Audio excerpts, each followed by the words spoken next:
Have you ever heard a musical artist described as having great chops? What does that mean? Well, the term chops is slang in the music business that refers to an artist that has developed great skills over time, whether they are a musician, composer, producer, or other titles associated with the music business. This is Scott Grimaldi, your host of Got Chops. Join me as I interview one musical artist per episode that I've had the pleasure of either performing, recording, or work with in my career. Plus, I'll be interviewing artists I've always wanted to speak with. We'll discover how each artist developed their chops, listen to their stories, and much more. This is Got Chops.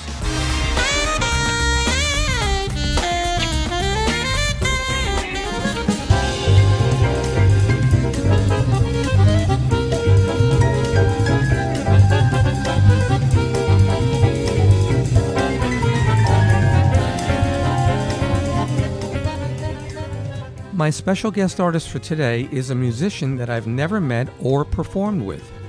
I heard about him while on vacation this past summer in Maine, and we've only spoken on the phone a few times.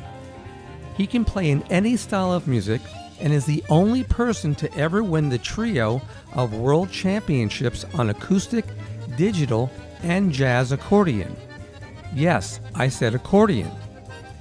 As an accordion graduate of the prestigious New England Conservatory of Music, he also became a Guinness World Record holder to break the marathon accordion record, in which he played for 32 hours and 14 minutes.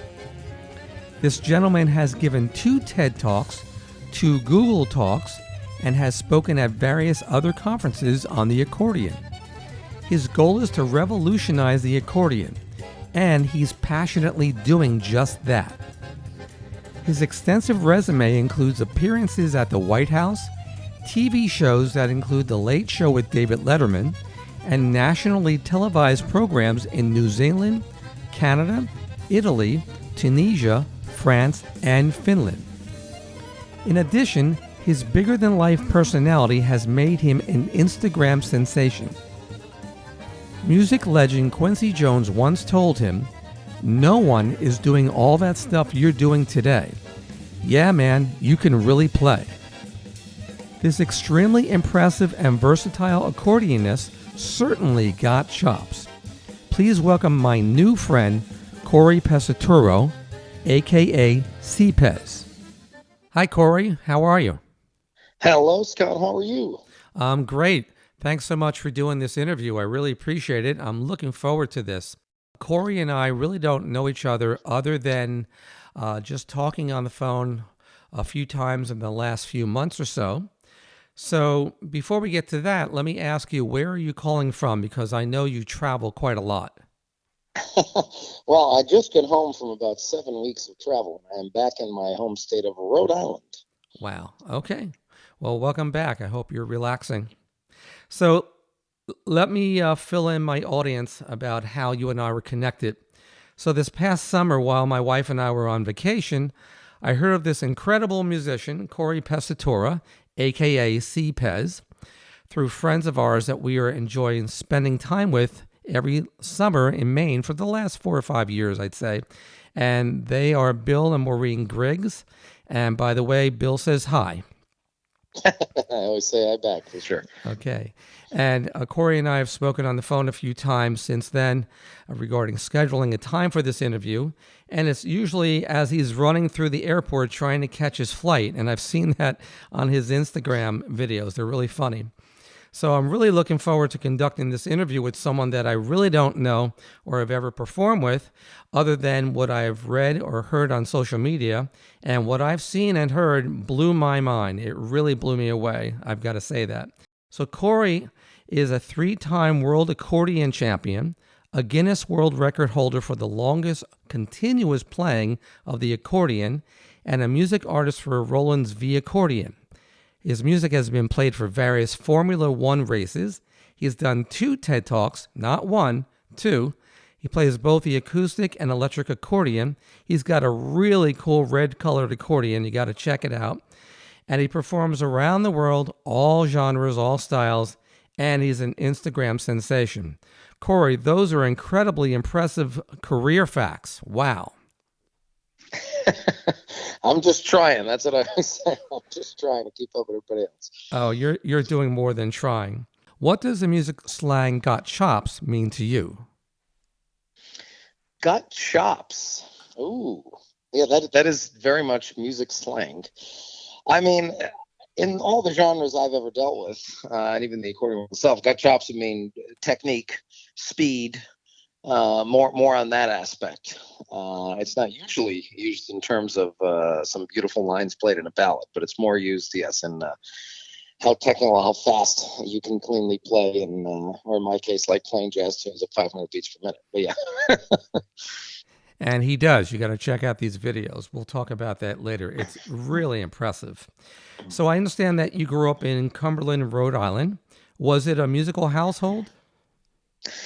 Not really. It's kind of an interesting thing because it's a two-way answer. Was not a musical family at all. But my dad did play accordion back in the days when the accordion was big, and then quit when everybody else quit, and rock and roll took over as a little kid. And then he took it out when I was 9 years old and said, "Do you want to play accordion?" And I, of course, did not want to, but being in a Italian family, and it's like, well, I want to make my parents proud, so okay, I'll play accordion, and that's how that began. And really, my motivation was competition because I've always been very competitive, whether we're playing mini golf or bowling or whatever. And I was never good at sports, and I realized early on that I was very good at the accordion and in music, and I was like, okay, well, maybe this will be my sport. So that's kind of how it initially began. Wow. And that was at age 9, correct? Yeah, somewhere 9.5 or so. Yeah. And did you begin to study accordion privately and, seriously at that time? And if you did, with whom? And what kind of accordion method books did you work out of? I know nothing about this. Okay. We'll do a little accordion history. Well, my dad had gotten me into this studio that was kind of your usual accordion studio, and I was progressing so fast that he, being who he is, he went out and found the legendary accordion teacher Tullio Gasparini, who had retired. And somehow, I don't know how, I don't know if we'll ever find out how, I never say it, got him out of retirement and pulled me out of the studio, and I'd go down on Thursdays to see Tullio. So I was the only accordion person in all these New England competitions early on that was not at a studio. And I just had a specific teacher, and that was Tullio's last student. So that's kind of how that progressed. And on the method books, very interestingly, there's so many unique aspects of the accordion world. This is one. Everybody studies out of the same method books and has since the late 50s and 60s, and that's the Palmer Hughes books. There are 10 books, although early on, in some cases, there's 1A, 1B, 2A, 2B, 3A, 3B. But basically, there's 10 books. And you go through them, and they teach hand position and some early songs and tunes that you should know. And then once you get to, say, book 6, you're starting to play tunes that you can go out and play gigs with, like La Comparsita, or you can play Come Back to Sorrento, or a clarinet polka, and things to at least get you to be able to play some background gigs and play with some people.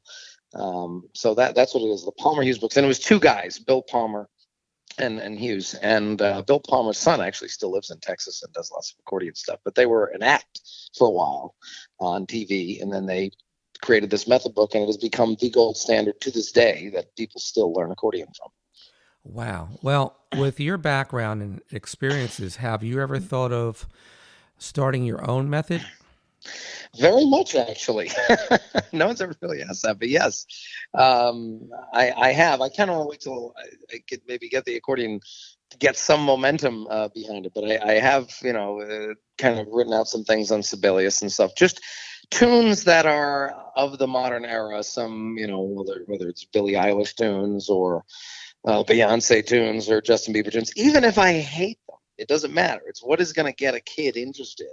Even a One Direction tune. But because so much of music in the past many decades is so simple, it's very easy to put those in book 1 because it's just, they're very, very simple, whether it's the chords, melody. So you can get someone to play some of these tunes, Taylor Swift tunes, in the first couple of lessons. before you move on to difficult stuff. So there is a pathway there if you can get kids interested enough to actually learn the accordion. The problem with it, of all things, is that it takes a while to sound remotely good at. And that's the case with the trumpet and the case with violin and cello and many instruments. But those instruments are more common, and even if only 1 out of 100 violin students actually stays for a month, let alone for years, that's enough. With the accordion, there are so few people in the whole country that are interested. To get a kid to really say, "All right, I'm going to spend time for 5 years to try to sound good on this," it's really tough in today's generation of instant gratification. So that's always been working against the accordion, at least in America. Wow. Did you play accordion in any of your school ensembles? We're talking about grade school, middle school, high school. So, no, of course, like everyone would find out as a kid, you go into middle school, and the first day, if you want to join band in 6th grade, you got to go pick an instrument. And of course, I went up to Mr. Bowser, who I still know, and as I play accordion, he's like, "Well, that's very cool, but we don't have accordion, so you have to pick something else." So I said, "Well, the accordion's so dang heavy, I want to pick the smallest instrument." And flute was always seen as a girl instrument. So I said, "Okay, let me go up one from that. Clarinet." Okay, I picked clarinet. So I played, and I'm happy I did, because then I quickly went to tenor sax and alto sax. So I mainly played those 3 instruments throughout high school. And once in a while, I'd swing in the accordion and would have that aspect. And I wrote an arrangement once for my high school jazz band and included accordion. So you could throw that in there. Wow, how cool is that? Uh-huh. And what did your other friends in the band think of when they found out that you played accordion? Well, people had known by high school, because I started playing accordion, so like 3rd grade or so, and my White House visits happened when I was 11, 10, 11 into 12. So by the time I was in high school, everybody knew, Cory, the accordion kid. So that was kind of a thing. But I was far more popular as a teacher's pet with all the teachers than the students, because kids, they could accordion. Who cares? But it was cool for brownie points with every teacher. That's really interesting.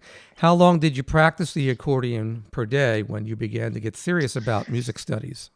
Well, that is the question that everyone's like, "What about?" And the answer is an hour, and probably really less than an hour. My dad would force me to make sure I played an hour a day. We want to be playing outside with my friends. I'd want to be playing video games, whatever the case. I've always been a big sports guy, watching sports. So, it was tough. It was never something I wanted to do practice-wise. I had to be forced to practice, even with the motivation, knowing as I got 2, 3, 4 years in that I had a talent for it. It was always more strenuous thing. So yeah, really, it was an hour a day. And I can't explain how I can play like I play doing that, except for the fact that I always tell people listening is everything. I always listened constantly. I would always have on these classic accordion records from the 30s and 40s, but to be listening, and getting it in my head, as I of course do with jazz. I want to learn a tune, I listen to 50 different versions of that tune before I go into playing it. I want to see how everybody does it, and then you create your own. So, and I'm very visual in how I play. It's like if someone does, if I think of some random lick, like think of a major triad going down half steps very quickly with like a chromatic at the top of it. Yes. It's not something I would ever have to practice. I would never have to go dee dee dee dee dee dee dee. I can visualize it immediately and play it without a problem, because I'm always thinking of things kind of visually on the keyboard. And so there's that. And also I would say video games. That's something I almost want to do a whole, deep report into, is the independence of fingers at exact moments in different milliseconds to play video games well. Does that have an effect on improvising at high speed? Because it really is the same idea. It's the mind thinks of something and tells the fingers to react exactly in an exact manner and exact order at the same time. And because something has to explain how I only practiced an hour, less than an hour a day, and played like I played when I was 15, 16, 17. So I'm not sure. Not that I hope parents don't hear this. Say, "Oh no, I'm trying to get my kid to stop playing video games." So I don't know, but it's a mix of things, really. That's fascinating. I mean, you were obviously very advanced at a young age, and what I find fascinating is most students at that age, middle school, high school, when they're in music and sports, usually the sports wins out. And I know you're still very heavily into sports and everything else. But never played them. That's the thing. I never really played them. I was terrible at them. I was probably the worst soccer player in my middle school, although I was put on the best team because I was about the worst. So we actually won the title that year. That was hilarious. my parents would be like, "Get him off the team." But you were a big sports fan. Oh, always have been. I mean, even tonight I'll be watching certainly my Brady and the Bucks, and of course the huge Dodgers Giants game. That's a big deal. So I always love the storylines in it, and I mix my career in it. Whether I'm, like you said, I do stuff with Red Bull and the Formula One team, but I've also done music for the Red Sox, and so I'm always trying to mix the careers. And it's an interesting way in because I'm not trying to steal anyone's job. I'm not trying to be an engineer. I'm not trying to be a data guy. I'm not trying to be anything. I'm just, hey, I do unique stuff with music. I'd love to collaborate with you guys in some way. So it's a kind of an easy way and unique way in. And then you just have to deliver. So I'm always trying to mix all my different hobbies, which I have way too many hobbies, but it's kind of the fun of life. It sounds like it's working for you. What musical artists were you inspired by early on, and are they the same artists that continue to inspire you today?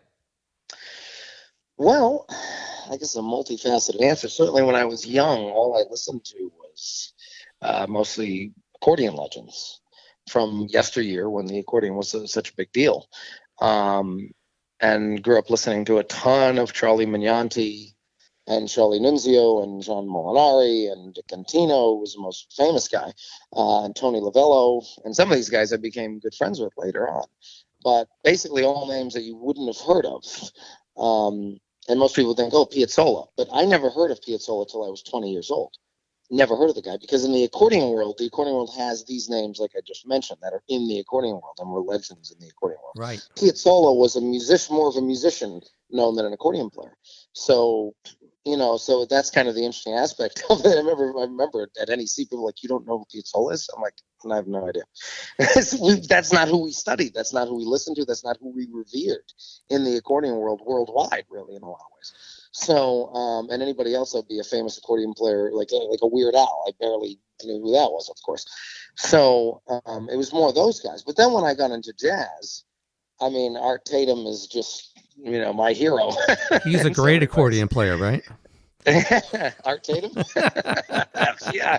Could you imagine if he played oh my God. So what he would have done. So yeah, him, and I mean, in terms of pure soloing, I mean, Keith Jarrett and Wynton Marsalis, if you want to learn how to do solos, just transcribe them. I mean, obviously the Bill Evanses of the world. One of my teachers at New England Conservatory was Rand Blake. I mean, he's one of the greatest reharmonizers ever. And there are many. I love Freddie Hubbard, love Joe Henderson, there's so many. I don't know if there's one specifically. Probably the one that I sound the most like would be, when I play jazz, would be Chick Corea, a fellow Italian that nobody knows, because he always did Spanish stuff. So everybody thinks he's Spanish. He was actually Italian, from Boston too. Oh, I remember that. It's funny. When I was a student at Berklee College of Music, I just happened to be at the front entrance, and lo and behold, comes Chick Corea walking in. I'm going, whoa. And then Woody Herman and his big band. So they were recording there to do a collaboration on an album. I was flipping out. I was, oh my God, there's Chick. Amazing. Yeah, I never got to play with him, which I was met him a couple times, but never, we talked a little accordion, but yeah, I've certainly listened to a ton of Chick and Herbie and all the great Oscar Peterson. Oh my God. Classically, I just love Chopin, because to me he was the first jazz pianist, in a lot of ways first jazz musician. You look at his chord changes, and it's just straight up jazz. You don't even have to change it. You just write out the changes in his music. You put a constant quarter note bass line behind it with the ding ding ding ding ding drums, and it's jazz. and he has bebop lines all over the music. He has chromatic 2/5s. He didn't call them chromatic 2/5s, but that's what they were. So it's like, man, imagine what Chopin would have been if he was born 100 years later. Oh my God! So, I love that comparison, that analysis. I think you're onto something here. I think there's another album in the works for you. well, and I'm certainly not the first thing, because arguably the greatest jazz accordion player ever, Tommy Gamina, from Milwaukee. God, back in the 60s, he was playing a lot with Buddy DeFranco, who was, oh my God, another ridiculously incredible. I mean, you want to learn jazz soloing? Just transcribe Buddy. It's like a machine. But he played a lot with Tommy Gamina, and he talks a lot. There's many pages in Buddy DeFranco's book devoted to Tommy Gamina, and how at first the agents were like, "What? You're going to play with an accordion player?" It's funny because you think 60 years ago the story was different. No, it was exactly the same. All the agents were like, "Why are you going to play with an accordion player?" But it was fantastic. But Tommy did a record once where he did Waltz in C sharp minor. Same thing. Just put bass lines behind it, sped it up. And it's like a jazz tune. And so the idea of playing Chopin as jazz is certainly, as someone once said, no matter what idea you come up with, someone a lot smarter than you thought of it 50 years ago. And it's always true. Even the lights in my accordion. Someone first put lights in the grill of an accordion synchronized with the keys in 1961. Really? 50 years before I did it. So it's always unique how that goes. And I know what that accordion is. A good friend of mine, the woman that actually had it initially, she found it and bought it back. So it's back in her possession.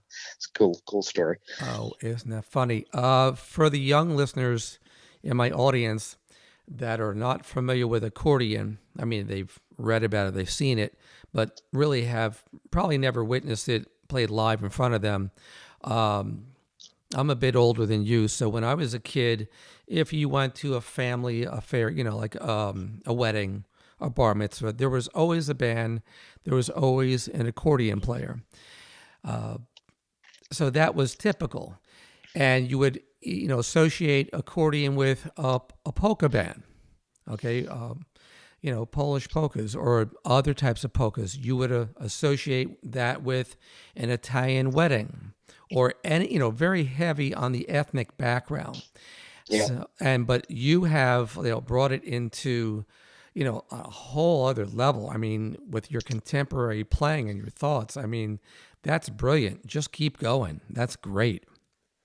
I'm always trying to focus on where can I put it that it's not expected.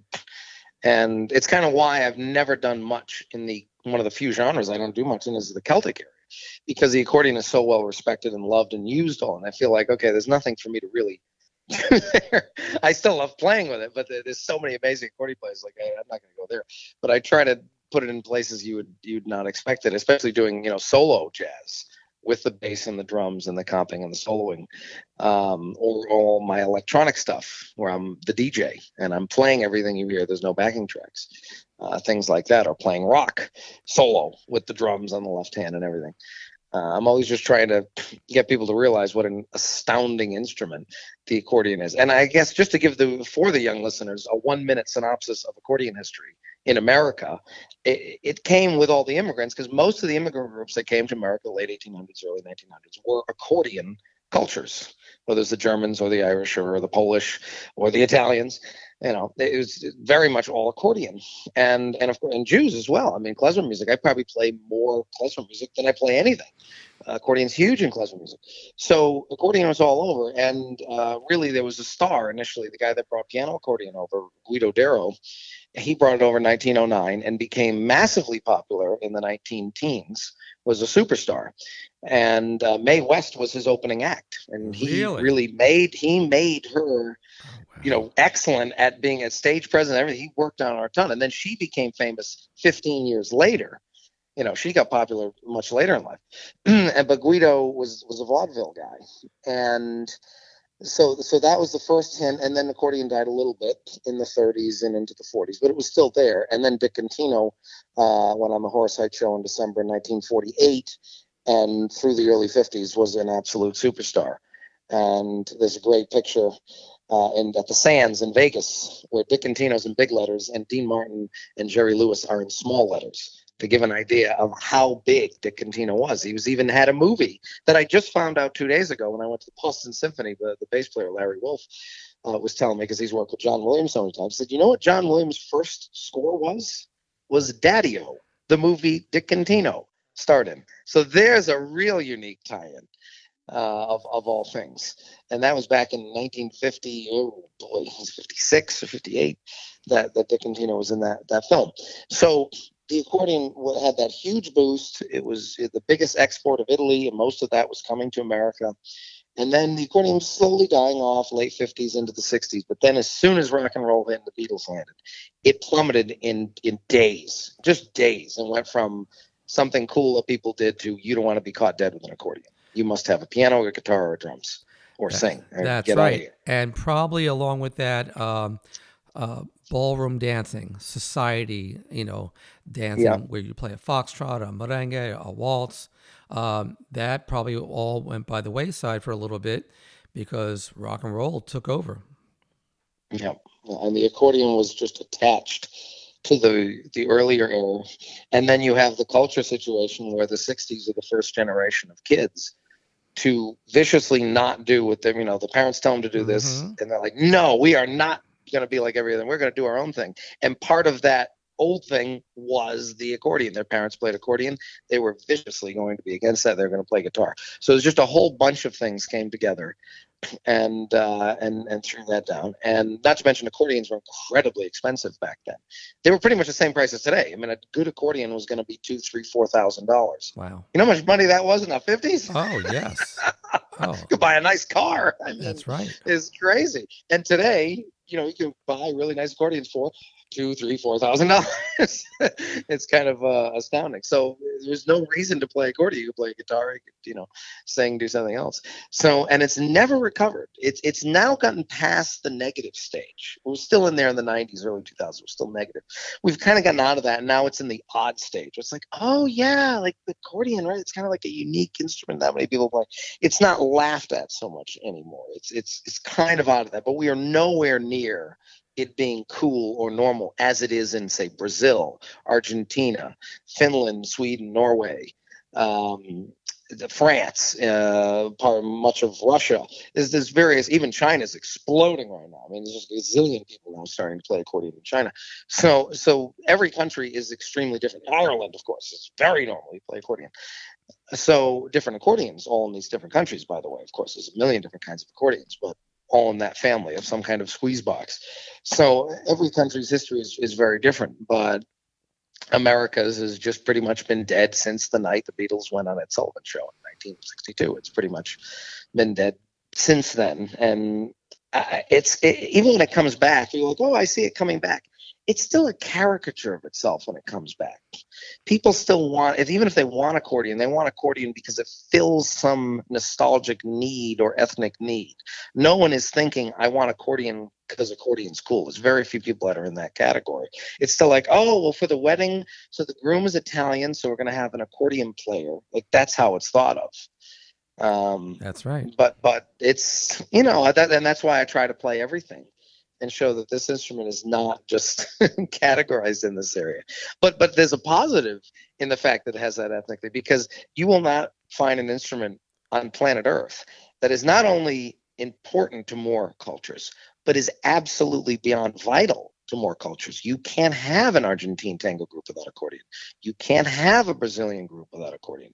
You can't have a Jewish klezmer group without accordion. You can't have a Mexican norteño music without the accordion. You can't have Irish music. Can't have German. Can't have Italian. Can't have French. Can't have a Russian folk band. They go around the world. You can't have it unless it's got the accordion. You're and right. It's just America never seeped into the culture. But I mean, heck, even jazz, which is a totally American, it's hard to get jazz to be popular. That was American too. So it's just never really set foot here. It was mainly due to the immigrants who brought their accordions over. And it's such a great instrument because it's portable. Wow. Well, that's you're certainly a font of information. I read that you became the second person to major in and graduate as an accordionist at the New England Conservatory in Boston. Were you ever swayed to major in piano instead? And what was that experience like to major in accordion? And did you have any great accordion professors or mentors? So it's interesting you say second because everyone always says first. I'm wondering where you read that because I'm always trying to figure out. They have no records of another accordionist, but That's what I read. yeah, I can't definitively say I was the first because Anthony, no, not Gallerini, sorry, Gaviani, who was my teacher's teacher, Tullio Gasparini's teacher. Gaviani's son told me that Frank Gaviani, his father, taught some classical accordion back in the 40s at NEC. And they have no records of that, but I presume it was true. So it's like, I almost say second because I'm guessing something was there, but there's no record of it. But when I went, there was no accordion. There was no accordion teacher.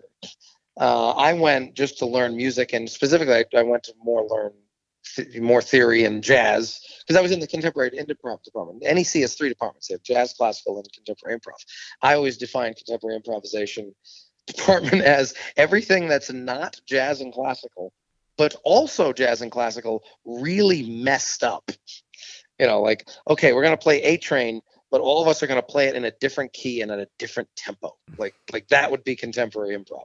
Wow. But I was, so they put me in that department because they didn't want to put me in jazz and put me in classical. But the thing is, I felt like contemporary improv was beyond jazz. I said, I have to learn jazz and theory before I'm going to dive into playing, tapping on the grill of the accordion and making all this crazy modern contemporary sound. Like I want to learn the rules before I learn how to break the rules. And contemporary improv is about breaking rules. So I kind of did both at the same time. I was never pressured into playing piano, but because the thing was, NEC was the one school that accepted what I did. I went to Berkeley, and they laughed at the audition. They just laughed. It was like right out of a storybook. See, now that's odd because Berkeley's known for, breaking through with new things to major in. I find that odd. Exactly, except accordion. And then we could do a whole show on the last 5 to 10 years of me trying to get them to start any kind of an accordion program or have me teach privately there. Just get me in the teacher's list. So if a piano student wants to learn accordion, which would happen all the time, just for composition arranging, and they just won't do it. They will, and I know many people at Berkeley, but the heads of state, I just can't get through. There's still that accordion hate in the TV industry and all over the place. So it still exists in some places. But Berkeley laughed at it, and I got into Berkeley on clarinet.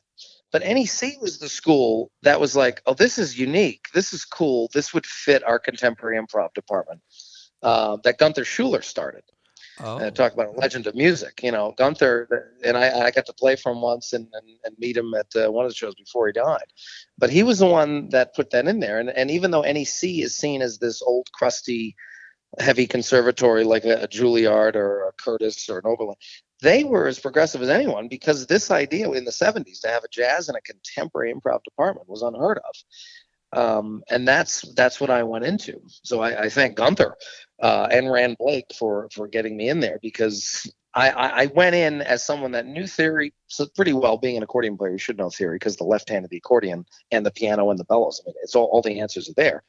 But I mainly played 2 or 3 genres. Barely could play jazz, was just getting into it, and was an accordion player. And I came out as a musician who played the accordion. And that's always how I try to teach and do master classes on, because too much people are obsessed with becoming a great player of their instrument. And in the real world, it doesn't matter. It's what are you playing? What are you saying? It doesn't matter what instrument you cut on. Either you can play or you can't. And that's all that matters. So, and that was the idea there was I went to, and so I studied with Jerry Bergonzi on saxophone. I studied with Bob Moses on drums. I studied with George Garzone on saxophone, John McNeil on trumpet. Hank Kuznetsky, of course, was huge for me on all kinds of different things. And then Dominic Yeed, singer, So, and people are like, well, how do you learn to get better at accordion and doing with a drummer or a singer. It's like, well, of course, that's vital. That's how you become a better musician. At some point, you practicing an F sharp major scale on the accordion, it's diminishing returns. Like, okay, you can play it slightly better today. You have to know what to do when you're in F sharp, or if the singer just randomly goes to G, what are you going to do about it? Those are the skills you need in the real world, which and all the things that you've done. My goodness. So, and that's what I mainly went there for. And since I've graduated, I've just been traveling. That's interesting. I also read that you filled in for a legendary accordion player, Myron Florin, of the Lawrence Welk Show, at the age of 12. That was my big kind of opening gig of my life. I was the Lawrence Welk Show, the traveling Lawrence Welk Show, came to Rhode Island, and we had a place called the Warwick Tent. And this is a very cool building. It was like a tent, but the stage was a circle and it would spin. And they'd put you in the middle so that you wouldn't get too sick. If you're on the outside, you move more. So the audience is totally around you. The stage spins as you perform. And they wanted me to do kind of my dad somehow got to know the owner and bamboozle them somehow to get me to play a 10-minute. I knew like 5 tunes at this point, and to do like a 10-minute opener before the Lawrence Welk Show came on. And a couple of days before, or day before, there's actually Myron Florin. I said, is sick. He's not going to be able to go on the trip. Can you do more like 20 minutes instead of 5 to 10 minutes? So I had to play every tune I knew. It was, the classic Lady of Spain. It was Roll Out the Barrel. It was Anniversary Waltz. It was, all kind of your standard accordion tunes that you learn early on. And that was my first big gig. And what's so funny about that gig that you mentioned it? It is still the only time in my entire career, and this is my first big gig, it's the only time in my career where my name has been in lights on the side of a building. Wow. It's so funny. I almost don't want to get on so I can keep that random statistic up because it's such a unique statistic. That's great. Well, if I can enlighten the listeners here, because when you talk about Myron Florin, accordion, the Lawrence Welk Show, this is from, when I was a kid, on Sunday night, your parents would sit you down, you would watch Ed Sullivan. That's another show no one knows about anymore. But Lawrence Welk had a phenomenal orchestra. It was basically a big band with strings and organ player, male and female vocalists, and incredible stuff. And Myron was the guest. Not the guest. He was the featured accordion player for the show. And that at times he would take over for Lawrence. And right. He was so close to Lawrence, he'd actually take over the show sometimes. Exactly. And it was considered by most to be very corny, but man, every one of those guys could play their butt off. And, I've heard stories that, on the weekends they would go out and play their jazz gigs, but they were just all tremendous players. And, he had a certain way about them. Okay, you stand up all at the same time. You always smile. You look in the camera and make everyone happy. So for you to have that experience, that's incredible. No, it wasn't. And to meet Bobby, I think it was Bobby and Sissy that I met. And Arthur Duncan wasn't there, but who was the guy that played the vibes and dance? Oh, yes. He was awesome. Oh, that's right. What's his name? I know. Our Lawrence Welk trivia over here. We're going to go on Lawrence Welk Jeopardy. No one's going to know what that is. But I remember, Joe Feeney, and of course Joanne Castle was a phenomenal accordion player, absolutely phenomenal accordion player.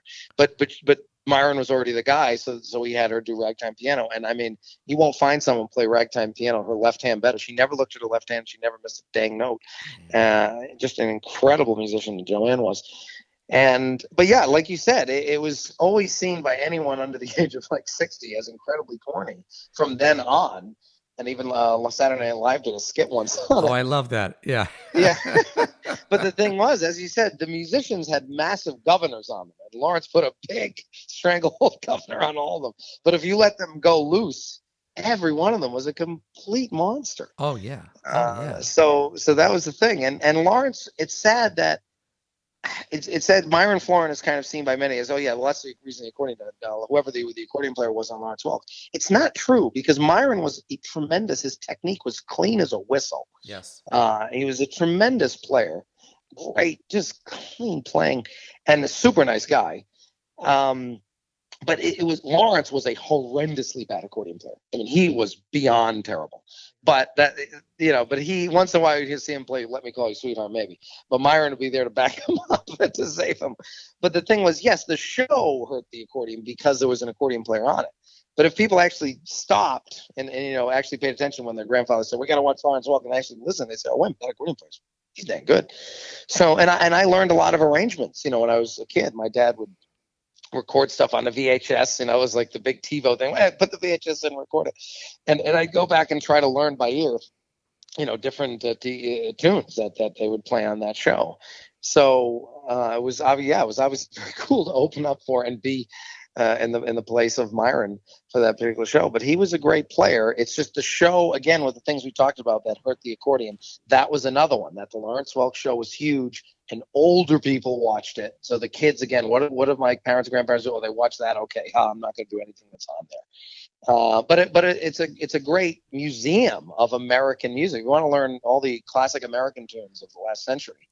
Just learn the Cherry Pink and Apple Possum Pie, Peg of My Heart, Shine on Harvest Moon. All those classic tunes were played on there.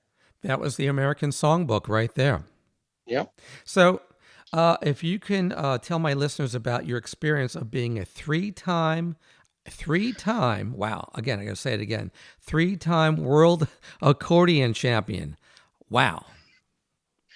Well, I mean, that goes back to what I said. My main initial motivation was competition of playing, which is funny because that's definitely not my strongest suit in terms of playing a piece perfectly. I'm an improviser. So it's and always really have been. So that was always a struggle to play exactly what's on the music. And the judge, marks off anything, play perfectly, which everybody in violin, piano, cello all have the same stories of that, of course. But after I had won the national championship when I was 15 and really tied the record with Steve Domenico, who later became a dear friend of mine, it was still and probably always will be the youngest world champion ever. He was 17. He won the world championship in the 60s.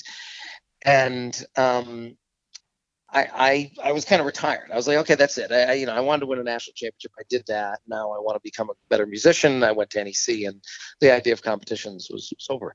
But then when I was doing stuff at Roland, they said, hey, the World Championships, which we call the Coupe Mondiale, are going to be having a digital category for the first time ever. Now, the Roland Digital came out in 2005, and this was 2009. So, they had finally said, okay, maybe we'll have a digital category. And they said, you don't have to have music, and it's all about how you use the instrument. Can you use the instrument well? And I thought, well, that would mean being able to play a ton of genres, which I'm really good at. And that's how you can showcase the different sounds, playing different genres and being authentic about it. And I was still like, I don't know if I want to do it. And they said, well, it's in New Zealand. I said, sign me up. I always wanted to go to New Zealand. So I played the Katati Accordion Festival for the first time, which I just came back from a couple of weeks ago. I've played there pretty much every year since, in San Francisco. And as soon as that festival was over, was driven to the San Francisco International Terminal. I went to New Zealand and played in that competition and won. And then I said, okay, I got a world championship now. All right, now I'm done. Now I'm really retired. And then a jazz situation happened where I could do that. I said, wow, I got to do that. I won that. I said, now I'm done. Okay, that's it. And then when I would, anytime you'd promote the world championship thing, there was always grumblings in the accordion world. Well, yeah, that's not a real world championship. I mean, there wasn't that many competitors, and the competition wasn't that great. And Cory can't play an acoustic accordion. He's not that great at that. He's the digital guy.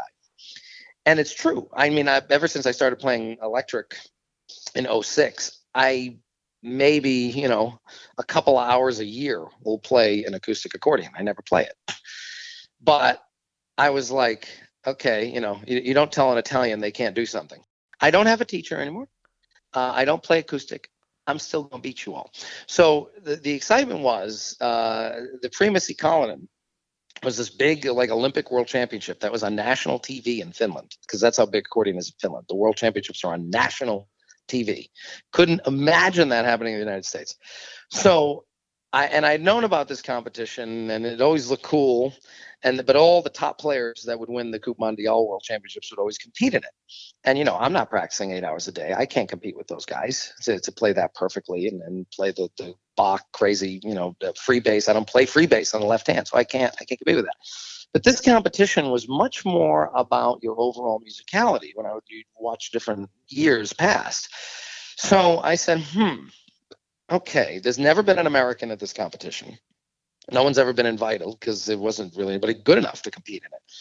And I said, okay, I could be the first American to do this if I go there. And you get a whole band. You get a full 8-piece band there on TV, on stage. And it's Finland. This sounds fun. So I wrote out all my own arrangements. And I had one set of jazz for round one. And then a whole set of all different genres, from Balkan to French to tango, everything all together, ending in a klezmer piece for round two. And, of course, I didn't know if I was even going to use that. You got to get to round two to end up using it. And they have 8 contestants that are all national championships from around the world, and they invite you in. And it's kind of 8 goes down to 4, goes down to 2, and you have a winner, just like a tournament. So I went out and won the thing. And that was certainly my greatest achievement, because I won it on my philosophy of being a great musician. Being good enough at the instrument, certainly good enough, but being a great musician is more important than worrying about, can you play this really difficult piece perfectly. That's right. And I was so relaxed before I went on stage, and everybody else is freaking out. It's like a normal competition. There's TVs here. I was totally relaxed because I was about to improvise. Now, of course, I had to stick with the tunes and stick with my arrangements and know where the hits were, know where the pauses were, everything else. But it was still going to be improvised, and I didn't, I don't prepare that stuff. It's it's illegal in jazz. You don't prepare solos; you just go up and play. And there's even a lick in there in that competition, which if you search my name on YouTube, it's usually one of the first 3 things that come up. But I was so relaxed. The German kid, who became a dear friend of mine after, I told him, I said, look, I'll give you a couple of random jazz licks. You pick one, and I'll make sure I put it in there, because I'm so relaxed. I'll remember to put it in there. And I did. But I was motivated to win. I mean, I was going in there Tom Brady style. It's like, I am here to win. I am here to beat everyone's butt, and prove that you don't have to play the instrument. You don't have to even have a teacher on it. It's if you're a great musician, that is what will matter. And we had a blast with the band. The band was tremendous. The clarinet player, though, wanted to kill me because the end of the klezmer piece was so difficult, and I had him playing thirds over my melody. He was great about it, but oh my God, it was difficult. But we had a blast. And the round 3 was actually an improv competition. We played Liber Tango. You may have even heard Liber Tango. Oh, sure. Solo piece.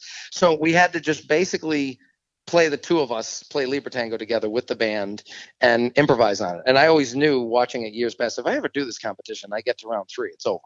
I'm not losing the improv competition if I get that far. So so I was able to win that. And then I probably officially, for the 3rd time, I became Brett Favre. Actually retired. And now I judge competitions, so I don't compete in them anymore. But that's kind of the story. And in doing so, I became the only accordionist to ever win world championships in digital acoustic and be a jazz player and win jazz. But that wasn't even my thought going into it. But, I just wanted to do that to prove, so that no one can ever say, well, Cory can't play acoustic. No, I have a world championship in it. I can play it. But no, I can't play the stuff the Russians do, and then Eastern Europe. Yeah, they're practicing 8 hours a day. But it's different skill sets. I can do things they can do. They can do things I can't do. That's the whole fun of being a musician. Ray Charles and Art Tatum are extremely different. It doesn't mean I wouldn't hire each one of them for different things. Well, that's really fascinating. All the things you were just sharing, and along with being a musician, and I know this from talking to you and seeing your videos, you travel from here to there. You play all different types of gigs. And there is one musician that I played with years ago, a great jazz accordionist. And I looked on your bio, and you happened to have performed with him. A friend of mine, Eddie Montero. Oh my God, How's Eddie that? Montero. He to me is the greatest jazz accordion player to ever live. Okay. He's the best bass lines guy. Oh, His God. chord substitutions are on a different level. Um, he actually, I have a message saved because he gave me a happy birthday this year and had I don't know what the heck chord substitutions he used on that one, but that was you never know with Eddie. As he says about himself, he says, "My mind is a dangerous place to live." Yeah, that's exactly what he would say. Well, I started playing with Eddie, I think in the '80s. Club dates became a really big thing. You know, you'd play lots of weddings and bar mitzvahs and stuff like that. And I was told on one gig, oh, today you're going to be with a great accordion player, Eddie Montero. I heard about him. I said, oh, is that the jazz guy? Yeah. So I came on, we hit it off right away. And oh my, yeah, his chord substitutions, his technique. And as you're playing, he's cracking you up. He's telling you the most outrageous jokes as he's playing all this complicated stuff. He was just the easiest going guy in the world. Wow. I mean, yeah, he is a tremendous, tremendous jazz accordion player. Yeah, and his teacher was Charlie Nunzio, who was Oh boy. one of the legends of accordion, who died about 15 years ago. He would be 110 or so by now, but died at 98. But he was Eddie's teacher, and he was trying to get Eddie to go to the Coupe Mondiale and compete way back in the day, and he was good at it. But he always wanted to play jazz. That was always his thing, and in fact, he's a pilot. He's a wine connoisseur. Some company in Italy wanted to hire him to oversee their wine. Wow. And he had to go to them and say, I would love this more than anything, but one small problem. I want to play jazz accordion. So I'm going to stay in New York and be a jazz accordionist. I'm sure the guy just like died on the spot. Like, what, you don't want to go to Italy? What? And obviously in the accordion world, we're grateful that he made that decision. And it's funny because a lot of people don't know who he is.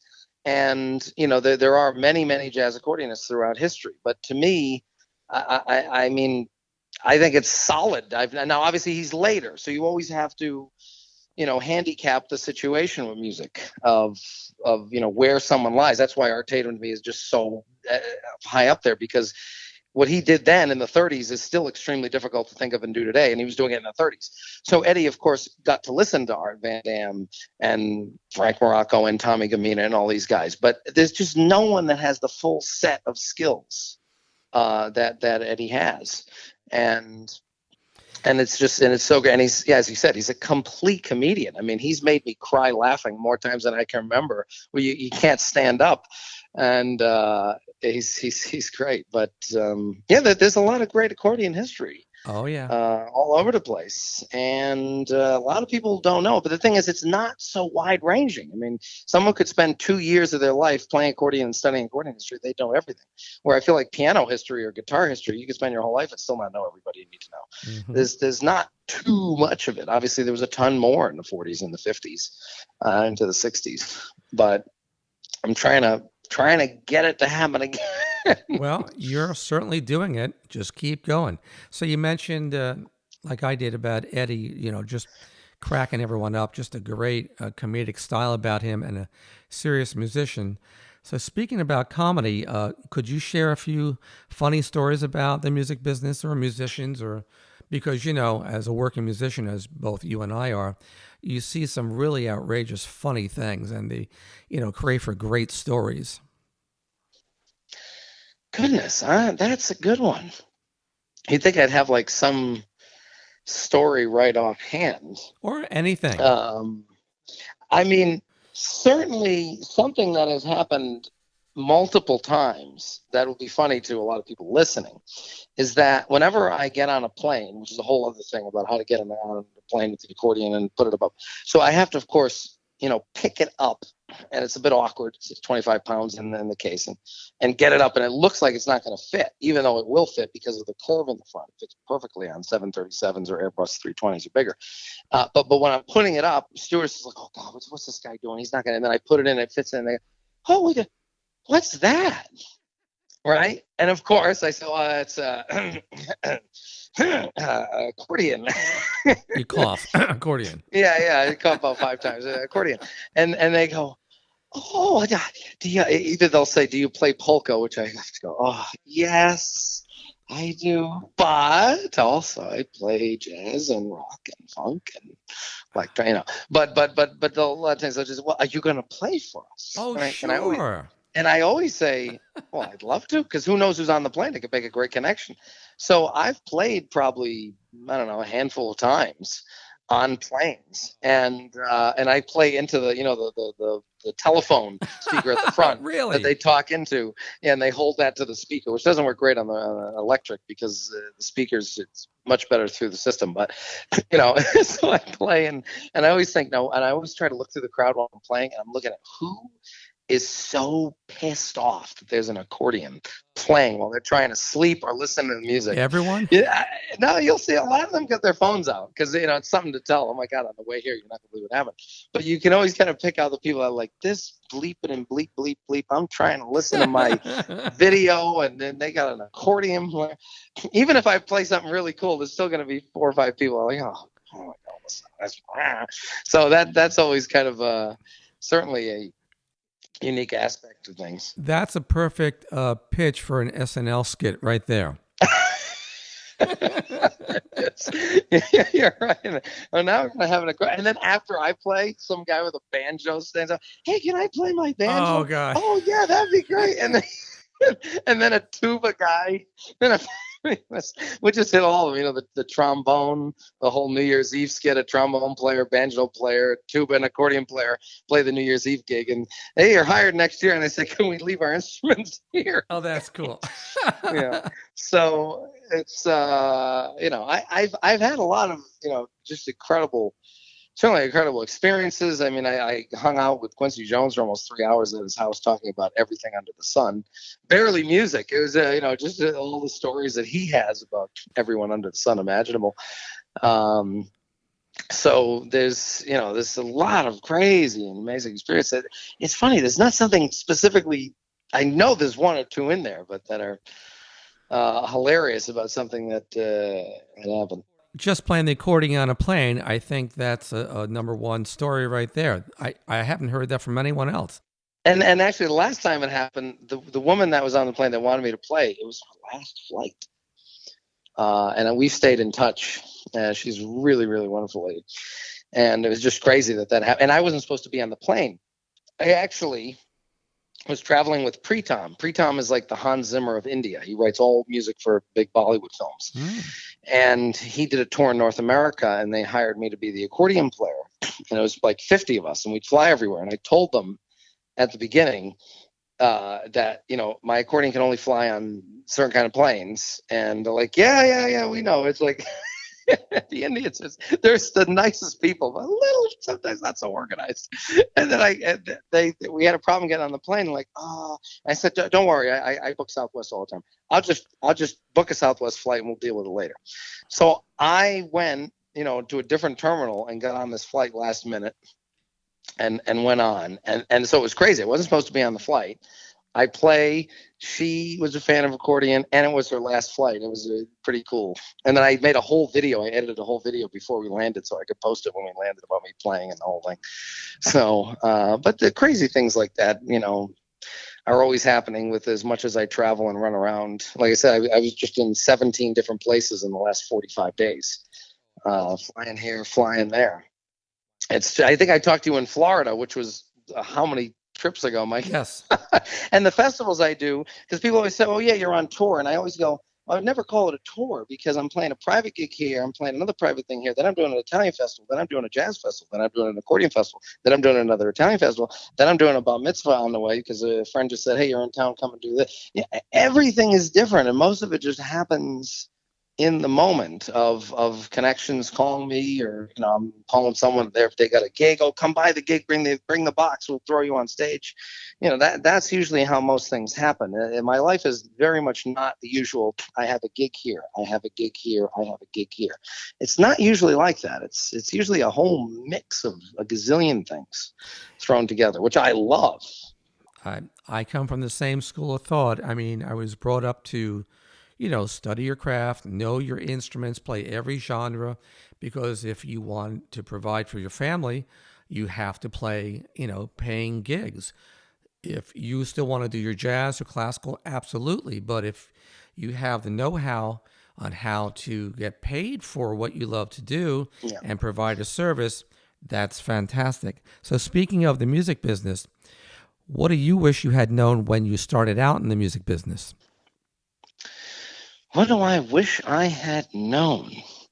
Maybe the deep-seated hate for the accordion. I think I knew. I kind of knew that early on. I knew what I was up against. I mean, people, like you said, did NEC try to push me to be piano? No, but people when I was growing up, all the time, different agents and people that saw my talent were like, you should switch to piano. And I always said, no, but there's a million amazing piano players. They don't need me.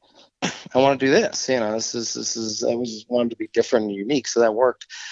But what do I wish I knew? I can tell you musically, I wish I had done Hanon, say 1 and 2 in every key, up and down, all the time when I was a kid. Wow. That is something I always teach people. That would be in the same fingerings for every movement. You leave the same fingers.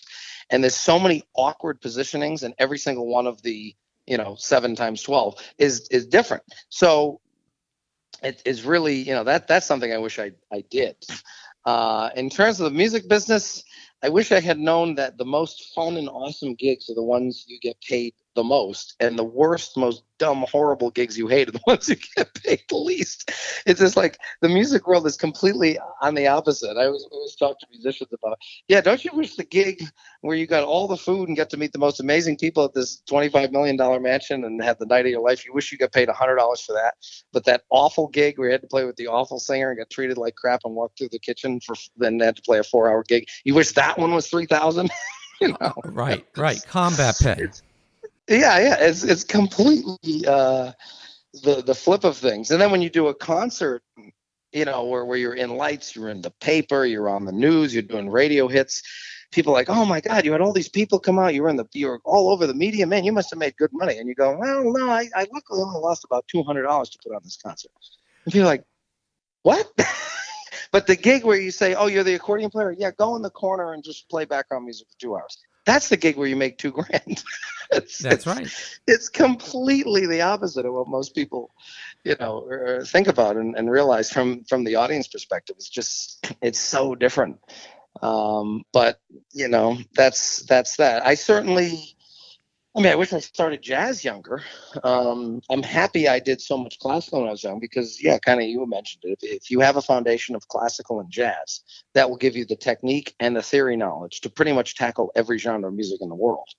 And you'll be ready, with the skills to play most of it. Outside of like Eastern European Balkan music, that stuff is, that's a different animal. And I love it. And some of the most bad accordion players in the world are from that region of the world. Do you have any musical or life philosophies that you live by? And there's certainly many in different categories.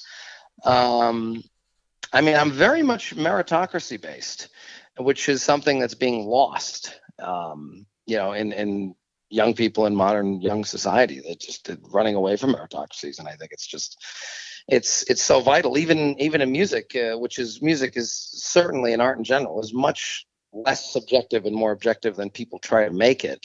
This great classical guitar player I know explained it just perfectly about judgment of music. He said, once you get over it, it's like all this world is like a ruler. And once you get past the 11-inch mark, then it is stupid to debate, who's better, Oscar Peterson or Art Tatum or Herbie Hancock or Chick Corea. Then it gets stupid. Like, why are we debating that? But until you get to the 11-inch mark, no. You need to judge yourself. You need to let people judge you. You need to, you need to take advice. And how do I get better? How do I climb the ladder? How do I get better? My dad always taught me, because he was a house builder, and he said, and he would do everything on speculation. He would design it, he would build it, everything. He would bring people in his house on open house, said, I'll take you to lunch if you tell me what you hate about the house. I don't want to hear what you like. I want to hear what you don't like. Very smart. And that's how I've always done everything. Even if a homeless person might hear you play, it might have a comment that you actually go, he's kind of right. You don't know.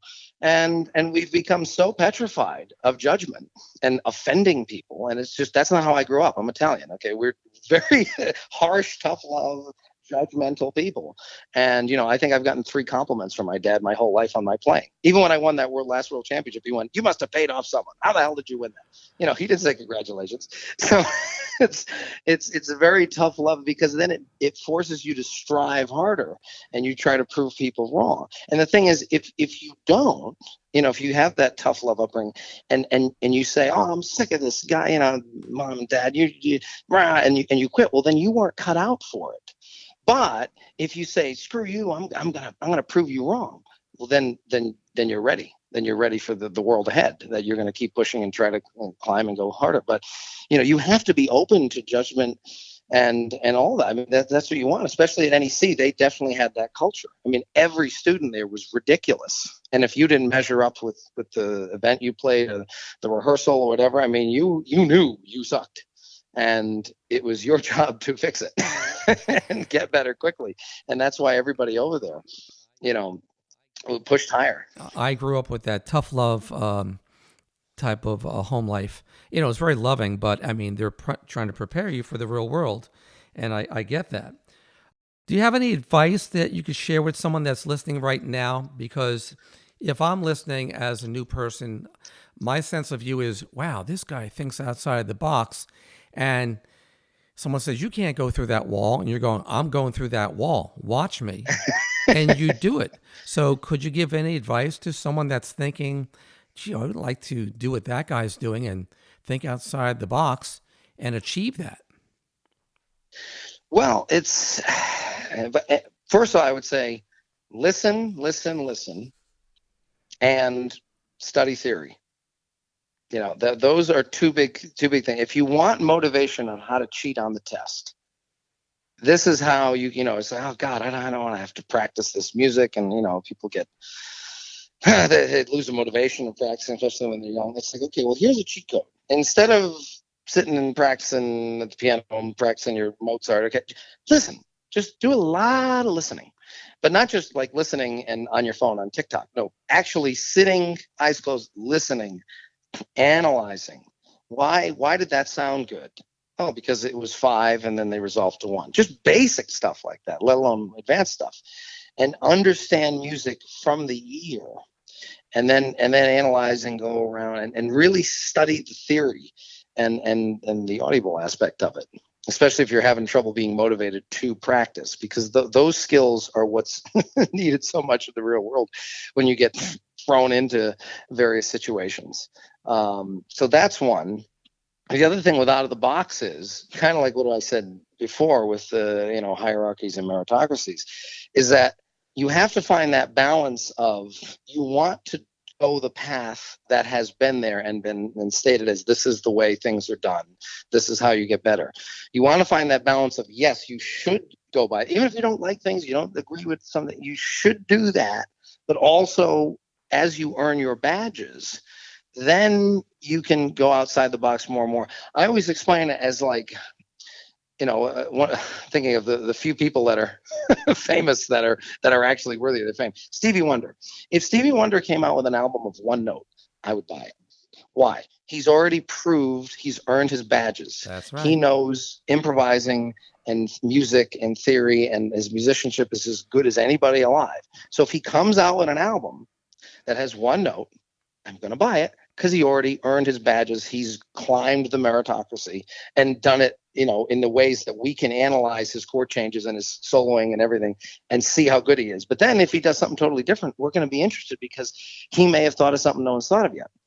But if Miley Cyrus, it comes out, I'm not buying it. She hasn't proven to me that she knows anything about music theory or as a musician. I want to see the badges. I want to see earned status. This is why I like Lady Gaga.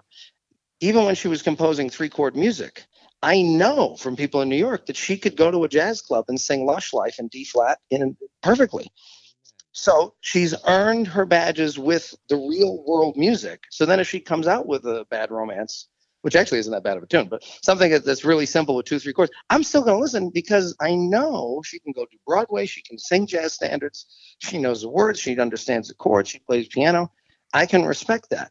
But if you don't have some kind of level of judgment like that, then what happens is you deteriorate looking at the greats of the past, and you start having trouble explaining why Art Tatum is better than a Taylor Swift. That should be an incredibly obvious grass is green, sky is blue thing. It should be very obvious.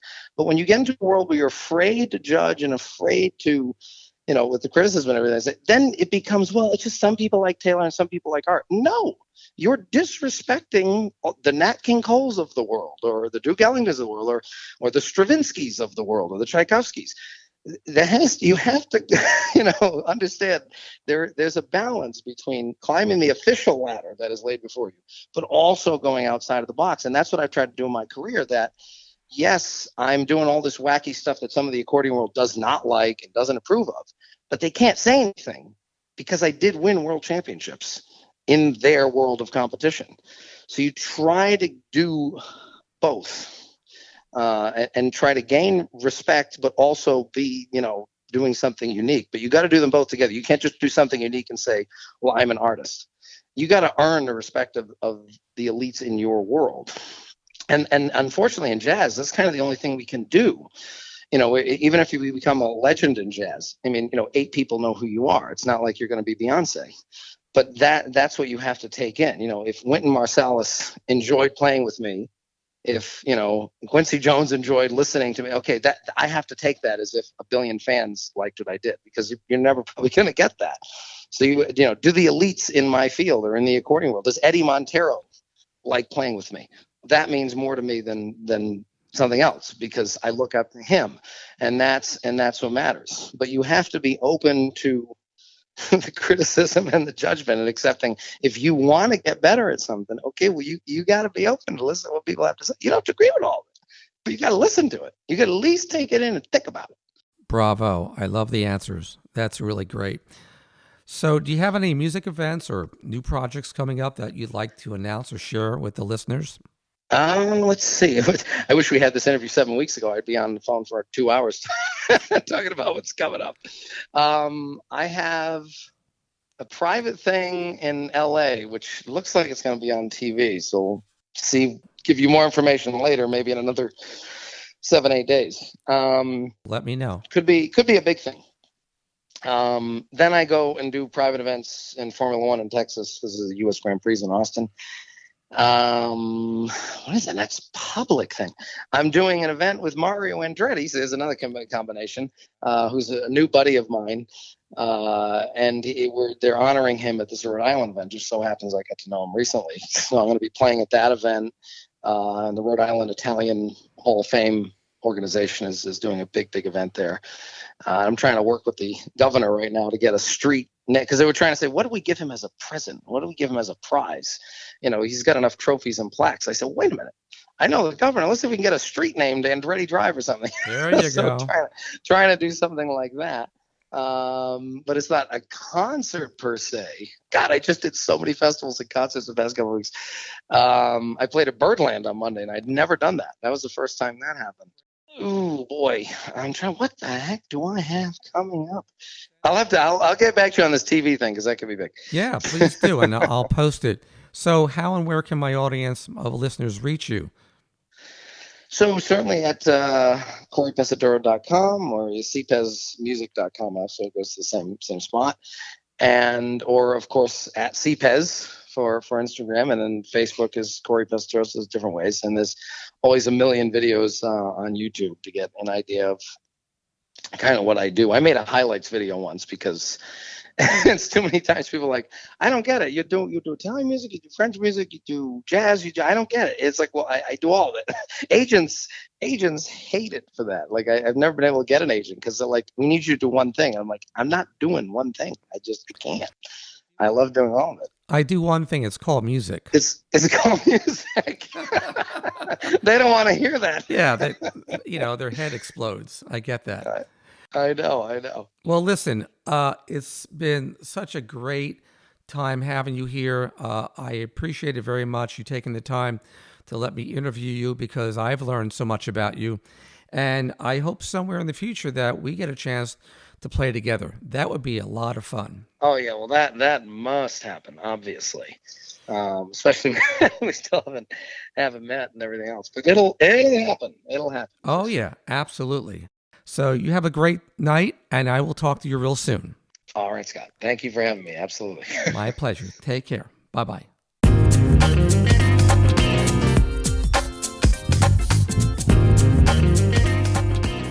Thanks so much for joining me on today's show. I hope you enjoyed the conversation and could hear why my guest got chops. Please spread the word to your family and friends about my podcast, and if you would like to discuss Got Chops in between episodes, you can reach me on Instagram at Got Chops Podcast and on Twitter at Grimaldi Music. I can also be reached on Facebook, Scott Grimaldi, The Color of Midnight. My website is grimaldimusic.com, and the address for this podcast is anchor.fm/gotchops. Before I conclude with today's show, I'd like to share a catchphrase of mine that you'll probably hear me say quite often, for I truly believe it sums up what every artist has in common in order to achieve their chops. And it goes like this: it's not my way, it's the way it is. Join me on the next episode when we discover why my next guest got chops.